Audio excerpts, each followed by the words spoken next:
morning, good evening, good night, wherever or whoever you may be. I'm Alan Arante, and this is the Recluse podcast. Today's guest is Bryan Pedroza. He is an artist. He designs enamel pins and t-shirts. He owns a face painting business and has done makeup special effects in short films. And prior to COVID, he was organizing vending and art pop-ups at breweries. In this conversation, we talk about anime and discuss the lessons that can be learned from the stories and the characters. We discuss the virtues of the characters in Dragon Ball and Pokemon, and we consider the characters we most identified with as kids and why. In this conversation, Bryan recounts his honeymoon in Europe with his wife. They participated in the famous Tomatina festival in Spain, where people engage in a mega tomato fight. He remembers seeing the Mona Lisa in person and describes it as underwhelming. Bryan is hungry. He likes to work. He strives to stay relevant. He hopes to someday work in Hollywood as a makeup artist. It was my pleasure to talk to him, and I hope we get to do it again. So without further delay, this is a portrait of Bryan Pedroza. And what's with the, what made you think of those two shows? I assume you must be a big fan of both Stranger Things and Pokemon. Yeah, I think the show was cool. Like that, the Stranger Things show reminded me of like all these fucking 80s, like adventure movies, like the fucking Goonies and the Terminator. Later right, on, right. Get into the series, and like all these stupid shows, like fucking Adventures in Babysitting, and I just really dug it, and I've always loved Pokemon since just the first generation, since I was like a kid and shit. But like, I don't know, I like somebody told me once that just do the stuff that you like, create the things that you like, and eventually you'll like, people will, if they want, to spend that money on your sticker or shirt or pin, whatever, like they will. So like, that's all I've kind of been doing ever since I started creating the pins, which was like maybe 2 or 3 years ago. Ever since I started doing it, like just dropping things that I would want to see, and most of it's like Pokemon stuff, but I don't give a fuck. Like people tell me like, it's fucking stupid. Like, what are you fucking like 10? Like, okay, like maybe I'm childish, but I don't give a fuck. Like that shit makes me happy, and I get a lot of great feedback. I get a lot of bad feedback, but I just like doing fucking Pokemon, and like I'm gonna move on to more fandoms, but yeah. So what year were you born? 87. Would you like my social security also and the last 4 digits of my PIN? Yeah, give me your debit card number next. Did you say 89? 87. Oh, 87. Okay, so you were, God, you might have been like 12 when Pokemon came out, something like that. Yeah, like the fucking ideal. God damn it! I have the like preference or the something. Market, like the ideal market, fucking. Oh. But, and you bid on right away as soon as that came out. Oh yeah, like I think that shit would come on like when it hit the States, and it was like, on TV. It was, I believe it would come out like at 6 a.m. or something like that. So right when I was getting ready for school. So I would watch that shit all the time. And then, all the, like I said, target audience, you see all the fucking toys. And then the cards were like really popular at the time. Like fucking Pokemon trading cards were like in. And I had all that shit. And I gave it away because I grew out of it. And then I kind of like got back into it because, it was something that I really liked. And yeah. What was the best card, your first like best card that you can remember getting? I think it was a Flareon or a Jolteon. Ooh. Or a Vaporeon. Ooh.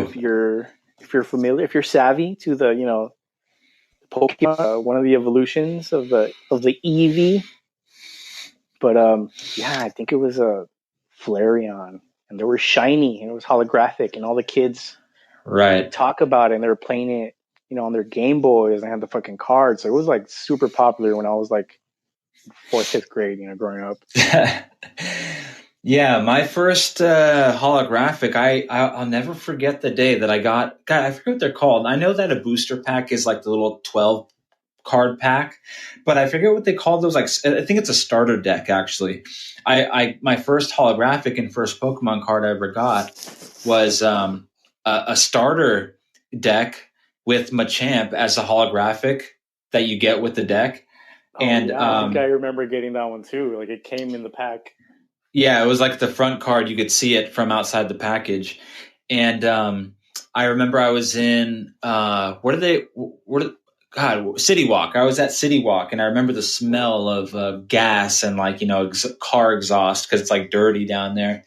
Um, and so Pokemon meant a lot to me when I was younger. The cards, the show. Oh yeah, and then it was hilarious watching it like in Spanish too, because almost a lot of the animes or cartoon shows that I would watch, I would watch them in Spanish, just because it was just I don't know what it was about the Spanish versions of like fucking Dragon Ball or Pokemon, but it was just like to me, it just made it more enjoyable. You think because was Spanish your first language? No, but I did. Like I said, I mentioned, grew up in Mexico for a few years, and then my grandparents would speak it often, so that's where I learned also from them. But I something about it, like it just super hilarious, like watching stuff in Spanish when you've like already seen it in English. I don't know if you've ever seen an episode of Dragon Ball in like Spanish or any other. Like I hear the Portuguese ones are the most hilarious ones because I'm just into like random fucking shit like that, like watching Pokemon in fucking Japanese or stuff like that. Well, it's funny because I bet one of the big differences I would imagine of in it being a different language is like the idioms and the phrases are going to be different. Like maybe there are certain, like I don't know. I'm just making this up, but suppose like "son of a bitch" in some other language is like more acceptable to just use casually, but it's in that language, and when you hear it, you're not used to hearing that kind of phrasing in English. I wonder if you just get a kick out of it, like in a different language that you understand. I don't know. I guess I'm just curious about what makes it so much more enjoyable for you when it's in a different language, Spanish in this case. I think it's the intensity, the delivery of like certain just phrases, or like you're like, what? He doesn't say that, but you're like, oh wait, it's the Spanish version. But like I said, like different demographics, and I mean, I'm sorry, like if you watch the Spanish as in like Spain version, it's going to be totally different than the fucking Portuguese than to the Latin America version.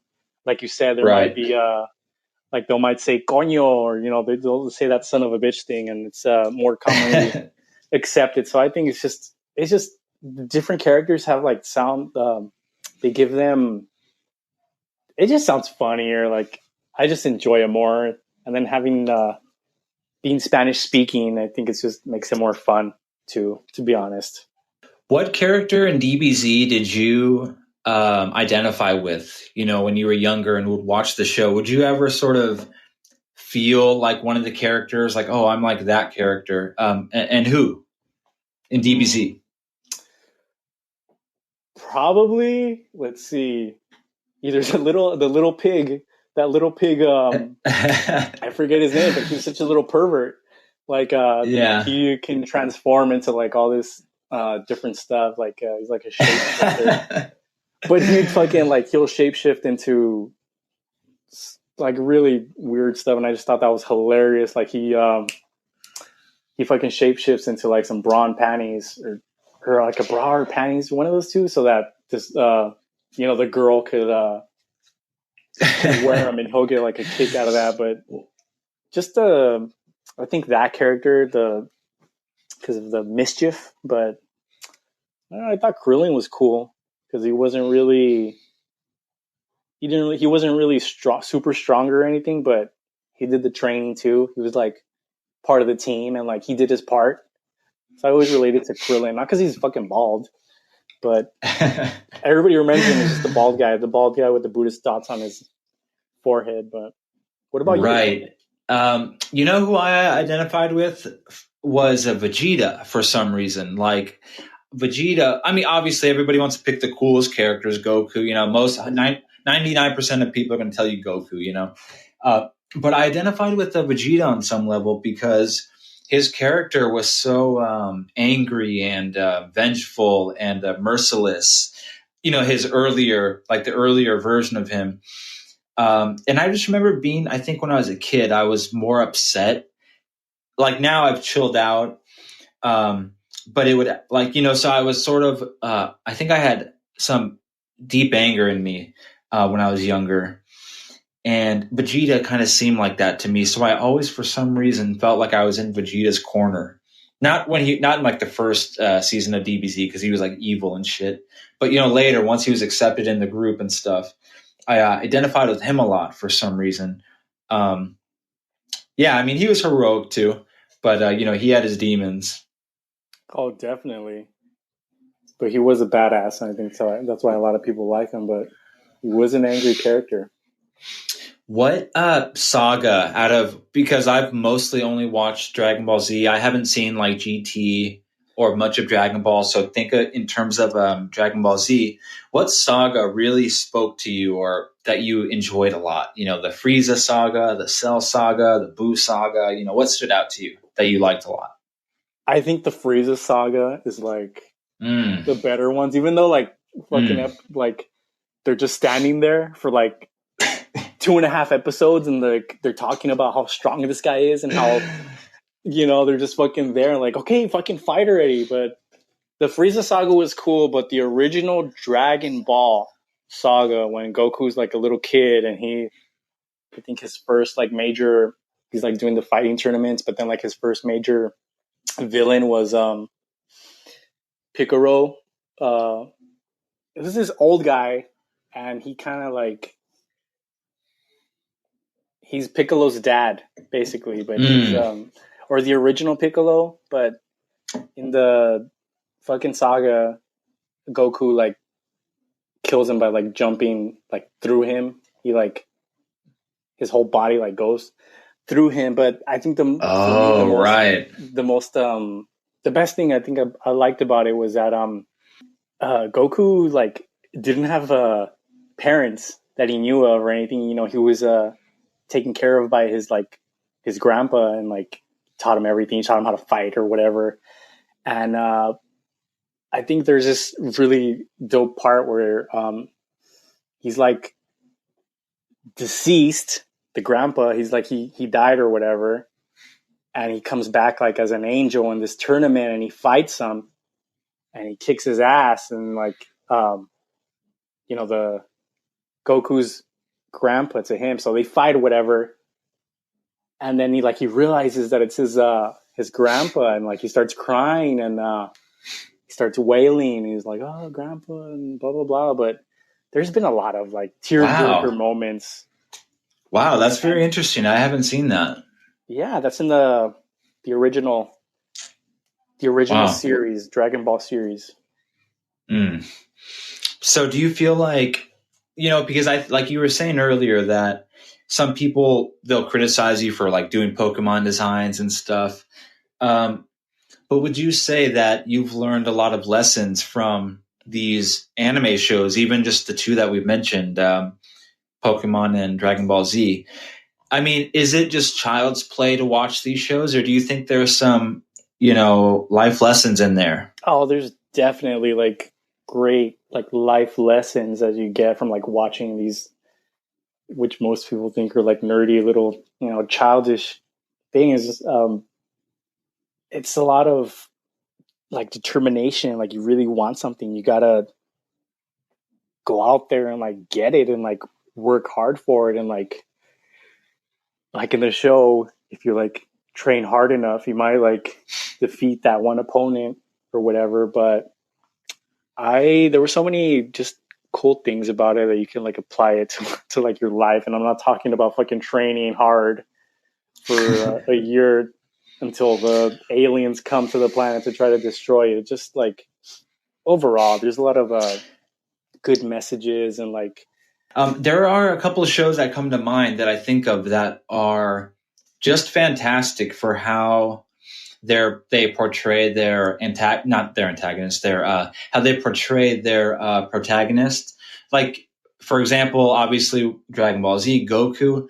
Like, Goku's virtues are what I think we all want to be, on some level. At least I do. Like, Goku as a character was funny, silly, awesome, friendly, forgiving, and merciful. Like, on a few occasions, like Goku, like, he wouldn't kill someone who was begging. Even Frieza, I think in the first, Frieza, I think he even spares. And then, it ends up going south for him. But so, like, all these virtues, basically these heroes in these shows are virtuous, and there's something to aspire to be. So I guess I'll answer the question too that I asked you, that, is it child's play, or is there something to be gleaned from it? And I think there's a lot to learn from those shows, things that even as a 30-year-old man that I am now, that it's a part of me because I sat through those shows when I was, 10, 11, 12. yeah, to say it's like child's play is like undermining the fact that there's a lot of great stuff in shows that are for intended for kids, but they do send great messages. Like, Like, have you seen Adventure Time? I have seen Adventure Time. I I'm a little bored by it, but I really like it. But to me, I get a little bored sometimes. But Finn is such a fantastic protagonist. He's, they're funny. The team, they're funny, but Finn is so brave. He doesn't hesitate for a second to go rescue somebody, it's such a cool, uh, characteristic of that character. What's your take on that show? I forgot there was like this weird theory about how like they're living in a apocalyptic world, but I like that. There's this. What's the name of that Frozen? The Ice King, I the think. Ice King. Okay, the how there's an episode where like they're supposed to like not like each other. He's like evil or whatever. But there's an episode where he like shaves and he like puts on different clothes and he's he pretends to be somebody else and they end up like hanging out. And I always thought that was like cool. Like you don't always have to like hate each other, even if you are enemies or frenemies or whatever. You could always, there can always be another way of interacting and socializing. And there's a lot of I haven't seen any like new episodes in a long time, but like a lot of weird stuff like daddy issues with a lot of one of these characters, Marceline, who's got like daddy issues, and the Finn guy, he's got this hero complex. He just wants to help and save everybody, but yeah. Yeah, there's, what I really liked about the show that they did. So let's see, I've seen, I don't know, maybe 2 seasons, something like that. And somewhere along the way in one of the episodes, the introduction music and, like the theme, The ukulele. yeah, I think so. But it's that song. So, the intro is so interesting because they flip it a couple times where it's like they flip all the genders. So it's like Finn's a girl and all the characters are flipped, but it's the same intro, but with female characters instead. And then like a couple episodes, it's a teaser, you're kind of teased by that intro. You're like, oh, that's weird. I've never seen that before. But then a couple episodes later, they actually dedicate one of the stories to like those opposite gendered characters. And I thought it was such a cool thing that the show did. It like inspired my desire, when I saw that first introduction. And I just wondered like what that story would be like with the girl main character. And then they did it a few episodes later. I thought it was really cool. Yeah, that was very innovative, like very progressive and like female empowering, especially nowadays that, it's not just all about boys and men, like women are a whole part of the world just as men, and it's very cool to see stuff in cartoon shows for kids to show that. Yeah. So, I was sort of peeping through your Instagram just to get to know you a little bit, and I saw that you have been in the same room as the Mona Lisa. Oh, you saw that? Yes, that was very lackluster. Okay, so tell me, first of all, tell me what city you were in if you can, why you were there, and then tell me about being in that museum and your experience. Well, where do I start? I was in Paris, France. Mm. Me and my wife's it's like a honeymoon. We were like backpacking through Europe, and that day we're at the very famous at the Louvre, where the Mona Lisa is housed, and Mm. it was just like we get there, like there's so many amazing and like beautiful pieces of history and art there, but most people are there to like because they want to see the Mona Lisa, and then you finally get to see it, and it's like that's it, like that's the Mona Lisa. It was like, and then somebody gets close to you and tells you, well, it's not even the only reason it's famous is because it was stolen. But it was cool to be in to Europe, to be in I Europe, mean, and with the Mona Lisa though, did you get the feeling that you were in the presence of some sacred artifact, or was because the picture? It's interesting because it's like you guys are like sardines in a can in that place. There's so many people, and like half of them have their phone up. So like first of all, does it feel like some sacred artifact? And secondly, are you even able to appreciate it like in that environment where people are you're like they look like animals almost? you're not able to appreciate it because there's just so many people. Like ideally, like you should look at that with like nobody in the room or like least amount of people, but like to like really just get into it. I heard this new stuff about like code being found in that Da Vinci wrote in her eyes. Like scientists are magnifying it and like are finding some type of code um in her actual iris of the painting. But it's you're supposed to feel like the holy of holies, and you kind of do, but then like everything is underwhelmed by everybody's fucking phone, like phone out doing duck lips, posing next to it. But it was cool, but at the same time, I was like over it right away because yeah, you can't enjoy it, or maybe we were just there like on a really busy day, but we took a lot of great photos and saw a whole lot more of that of the Louvre that day. It was still pretty cool. So why did you go to that museum? I mean, first of all, you were on sort of like a honeymoon sort of thing, and you don't exactly have. Did you have some plan laid out, or were you really just going from A to B to C? You're No, not no, thinking we too had far a ahead. my wife's a planner, and like we were in to Berlin, Spain. What was it like? I mean, first of all, were you afraid to fly over? I assume you went over the Atlantic Ocean? Yes, Was that terrifying? Isn't that just like a super long flight? it's not one of the longer ones, but it was pretty long. It was at like 15, 16 hours, I believe, from LAX to Edinburgh Airport in the United Kingdom.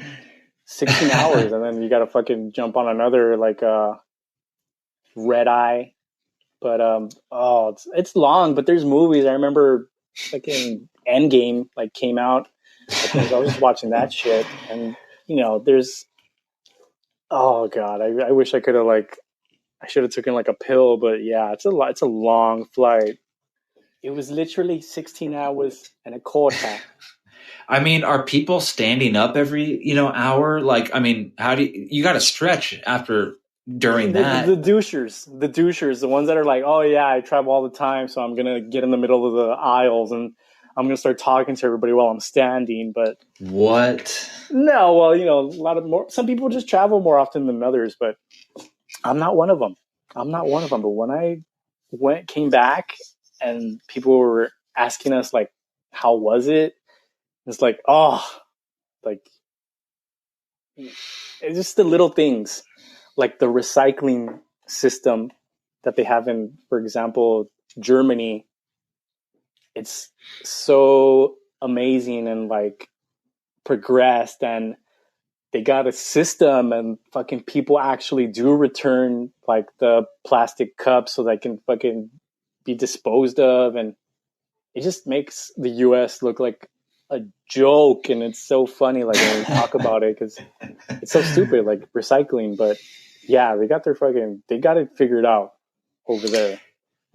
I like to ask when I hear that people have gone abroad, were there any culture clashes? I guess I could say so, or culture shocks, or encounters where your culture was so clearly different than somebody else. Where something like you held the door open for somebody, or you tipped and something happened. Was there Oh, anything? Yeah, can you I think don't think back? there was this culture a culturally thing that was specific, but we're in like Madrid one day, and like I tried to pet this like little wiener dog, this couple's wiener dog, because I was like waiting for the light, trying to like not get lost, getting back to like the hotel. But I don't think that was like a culturally thing. These fucking people just didn't want me to pet their dog, and I think that would have been mostly the case like anywhere. But I think the tipping your server, or tipping uh whatever, for like at a restaurant or like at a cafe, like it's not, people like, what the fuck is this, like you left your, like, sir, you left your change here, like, no, that's a tip. Like people get like it's kind of like in the US it's like, oh, you got a tip, you didn't tip, tip the valet or the fucking your host or server or whatever. But in Europe that's like, it's not even a thing, and people take it as an insult, and then you kind of learn like, oh well, that's not a thing here. We don't tip fucking everybody for everything. So that was kind of like Hmm. the main thing. But Were there any events or encounters that were frightening or interesting for some reason? Like, all the movies you always see, like people in Paris getting mugged by people on Vespas. Like, was there anything that you experienced that you think about still, or that was even frightening in some way? uh, let me see. When we went to this festival in Spain, in Madrid, and it's like the Tomatina, and it's just a big giant like tomato fight. Um, I you kind of, the trucks, the cities are so narrow in Europe, because it's, how they were built in the olden times, and they haven't really changed them. So the cities are like, really, the streets are just very narrow. So you got Mm. all these hundreds and thousands of people there for this festival, and then like when the time finally comes for the tomato trucks to be unloaded and people to start having like a food fight, you start to get like, you start to feel like crushed, because trucks are literally going through the street, and like people are getting like moved out of the way so the truck doesn't crush them. But just being in like a puddle of just tomato soup, and then just, oh, like that shit, like once that shit started, like start getting pelted in the fucking head with like tomatoes, and like, oh god, I remember like Wow. one hit me like in the eye. But that was a fucking fun event. We didn't really feel unsafe at any time. We were like very careful. We didn't really travel. I guess in Notre Dame in France, there's like I'm sure you've heard of like how there's catacombs under the city. It's built on top of like all types of old structures, and there was just a lot of giant like rodents just walking around like whatever, fucking grabbing crepes out of the trash can. But it was, all in all, it was a great experience. Didn't really feel that unsafe. We kind of played it smart, and like, we better avoid that dark alley over there that looks like where they fucking kill Bruce Wayne's parents over there. But Did you ever think in a million years you would end up somewhere so awesome because of where you come from? And I don't know where you come from, but I'm just curious about how you felt.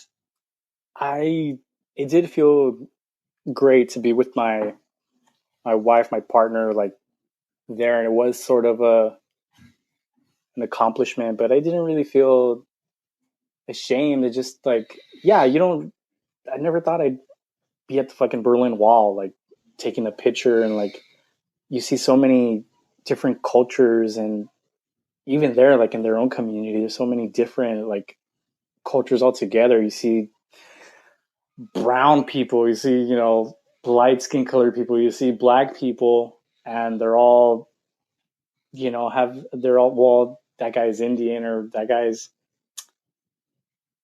whatever. It's you don't really feel out of place because there's so many different cultures there already, like people vacationing and people that work there abroad or whatever. But I don't know, like I grew up in like humble means, and despite the fact of like my mom like raising me as a single parent, like I feel like I did all right, overall. Like now I'm a homeowner. I don't got I don't got kids. Not to say that in like in a negative or bad way, but you know what I mean. Like yeah, same here. I got my I feel like I got my shit together. Like I don't know if you saw more of stuff on my page, but I like to drop this I like to say this at a drop of a hat, but I'm the number one face painter in Los Angeles on Yelp. Who can? Oh, no way. Who can say that exactly? Wow, that's dope, man. That's really dope. Like people have always told me to like do stuff differently. Like the name for my face painting thing was like an extension of the IG name, Hancholo's face painting. Like when I started, I've been doing that for like 5-6 years now. Like right now I'm kind of it's on hiatus right now because of the COVID, but like I used to I do face painting gigs like every weekend, every other weekend. And when I first started, like my cousin, who's like a super impactful, this guy's like my cousin, but he's like my number one hater because he's like everything I've ever done. Like, no, you're doing it stupid. Oh, Pokemon's stupid. Hancholo's face painting, that's stupid. Fucking change that. And like, and now he's trying to fucking copy me. Now he's fucking trying to release shirts and pins but yeah, everything that everybody's ever told me, like, don't do that or fucking play it safe or like, no, just don't do it or that sounds dumb. Like I've just stuck to my guns and, I had a lot of father figures, you could say, growing up, but like my main father figure was my mom and my grandfather. And I'm just trying to live my life and fucking get paid, and I don't really care what the haters say, even if it's like my own family members telling me that I shouldn't do something or I shouldn't move forward with the project or idea. Like I'll do it anyways, and fucking up at it and like doing bad at it is even a bigger like lesson, because you can only like learn from your defeats or from your all the you gotta fail, you gotta I had not to say that I'm fucking total failure, but like you gotta fail to like eventually know what Mm. you're good at, what your talents are, which like how to highlight those talents. And then if you're smart enough, like they Yeah. say, if you're good at anything, get paid for it. Don't do it for free. By the way, do you want to know what my favorite pins are that you sent me? Which ones? Which ones are your Okay. favorite? Obviously, they're all really awesome, but the one, no, two. There's two that are my absolute favorite: the Squirtle, um, and the Misty with the Gyarados. I think. Yeah, you like those? Dude, I mean, they're all awesome, but those ones, as soon as I saw them, I was just like in love. I think I think the Misty one might be my very favorite, though. Is that because you also think Misty's hot? There's probably some of that in there. I'm not gonna bullshit you. Yeah, there's probably some of that in there. Dude, Misty was a little thought, back in the show. Just those little tight short shorts and her little tight top and her overalls. She knew what she was doing. She was I want to say that she was a tough character. I mean, not like cold, but like, she wasn't like a petite little girl. That's not how they portrayed her, I think, for a female character. I thought she was very bold and tough. She just seemed like a tough, brave character, wasn't she? She was. God, So that's good. man. So Pokemon got that, even though she looks like a cute girl, and she is, as far as characters go. But she had virtue, she was virtuous like a Goku. Yeah. What do you what do you see in the future? I know obviously COVID has slowed certain things down, but what do you want to do in the future, art wise, and any direction that you're thinking about? I'm just well, with work, one door closes, another one opens up. Just staying positive and like finding a whatever 9 to 5 day job to pay the rent and like bills. But like, I definitely want to make a. I used to be involved a lot with friends' short films. I used to do like makeup, so I kind of have a little background like in like special effects and makeup. So I kind of want to get back into the doing that. I wanted to learn how to tattoo this year. It's not going so great so far, but just I want to drop more pins. I want to help more people drop pins of their artwork.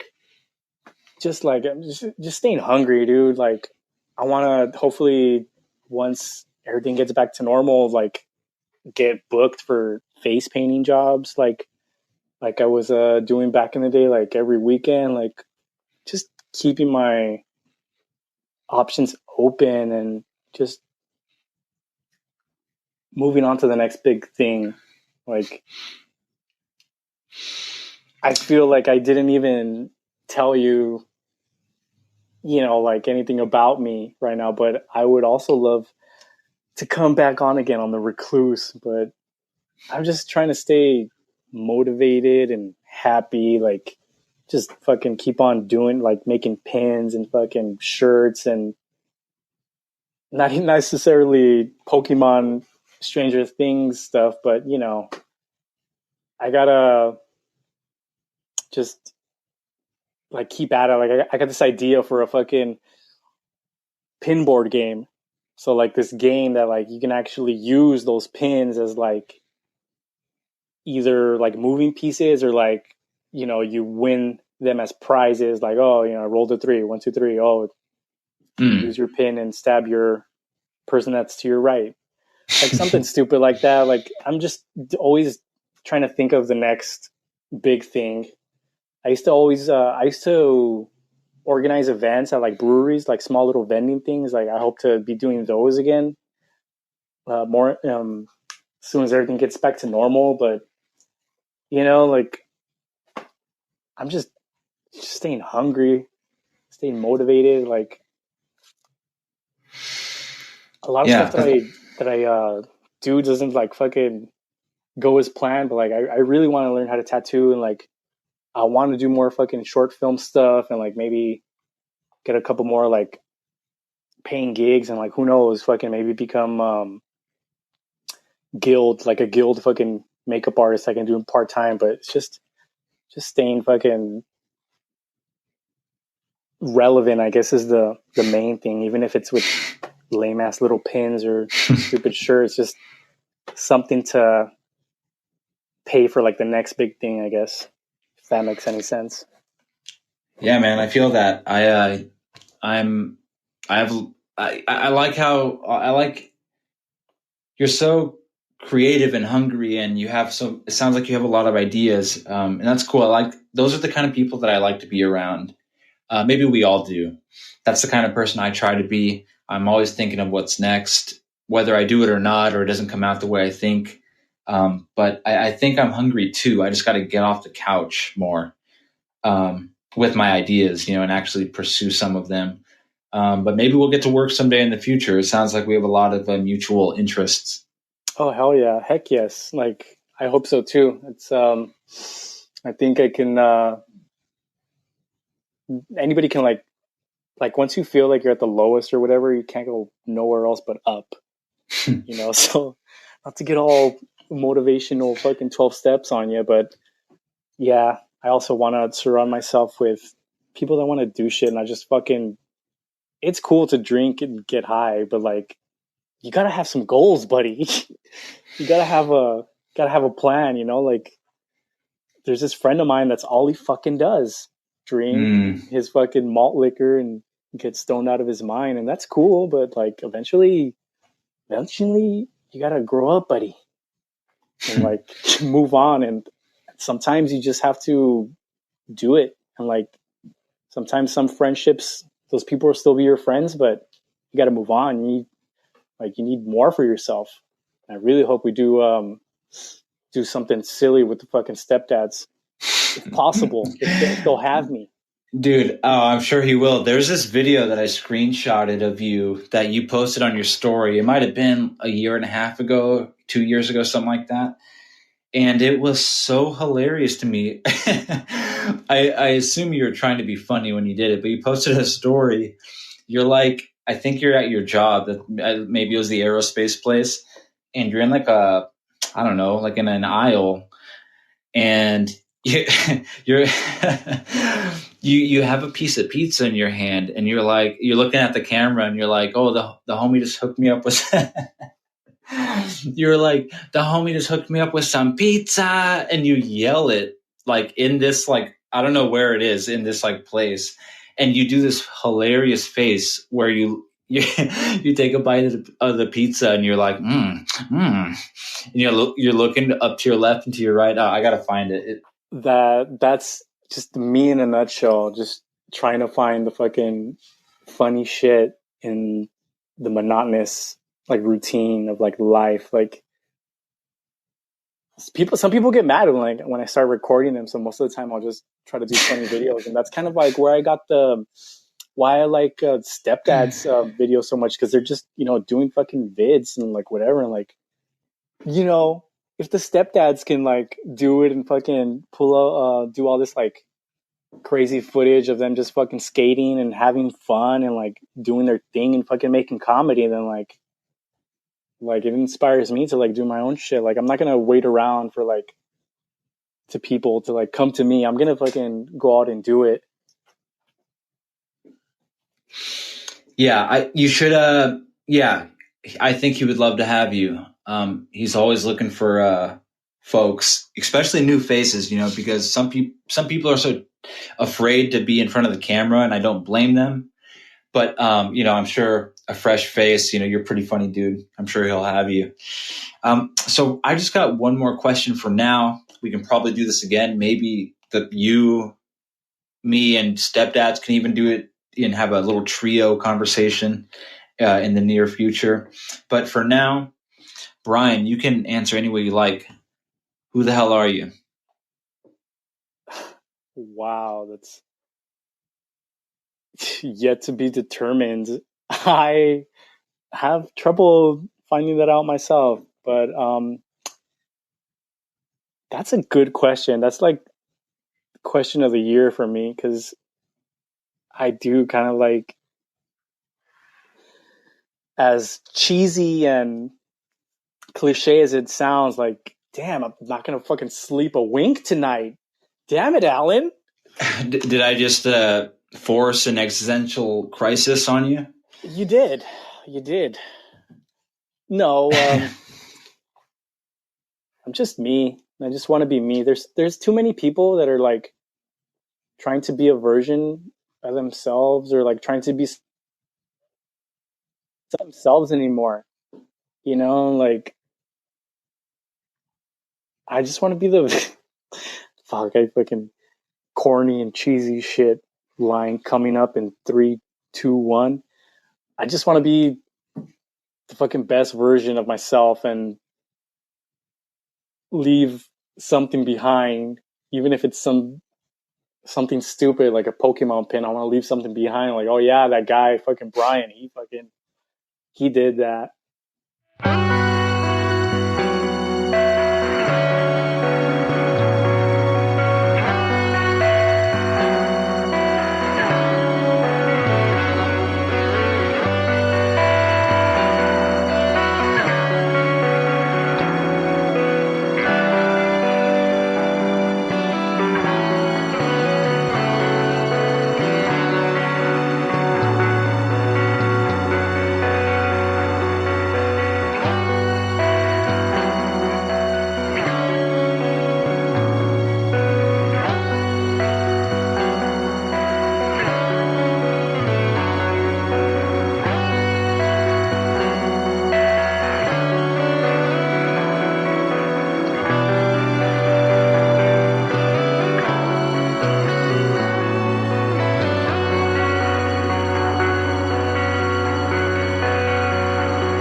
Just got hooked up with a pizza.